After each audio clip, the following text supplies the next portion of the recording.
Certes, tu as perdu la bataille, mais non le combat, car il y a des batailles qui t'appartiennent, mais des combats qui appartiennent à Dieu. Donc si c'est à cause de toi, tu perdras la bataille.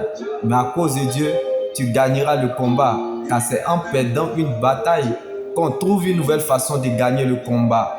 Donc il y a des choses que tu ne verras jamais si on ne combat pas ta vie, car les bénédictions futures attirent toujours les batailles et les combats dans le présent.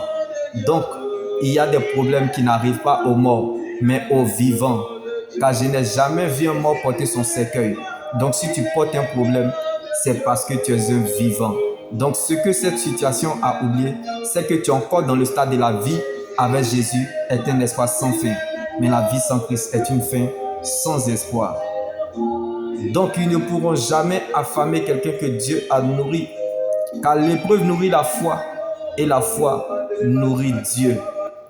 Quand on compte sur Dieu et dépend de sa parole, on ne s'attend pas à la facilité.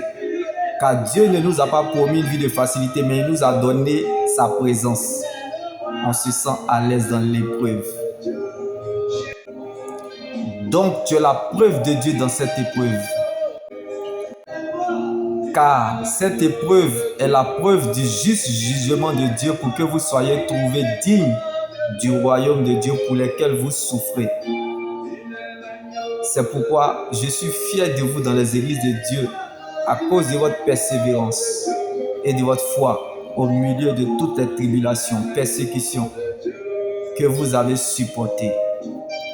En effet, pensez donc à celui qui a enduré et supporté une telle opposition contre lui de la part des pécheurs afin de ne pas vous laisser abattre par le découragement.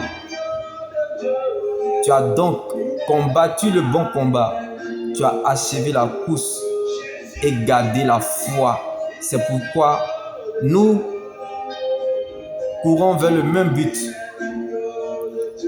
en poursuivant notre course pour remporter le prix attaché à l'appel que Dieu nous a adressé dans le hall du ciel, en union avec le Seigneur Jésus-Christ. En effet, le Seigneur lui-même a un signal donné à la voix d'un archange et au son de la trompette de Dieu, descendra lui-même du ciel.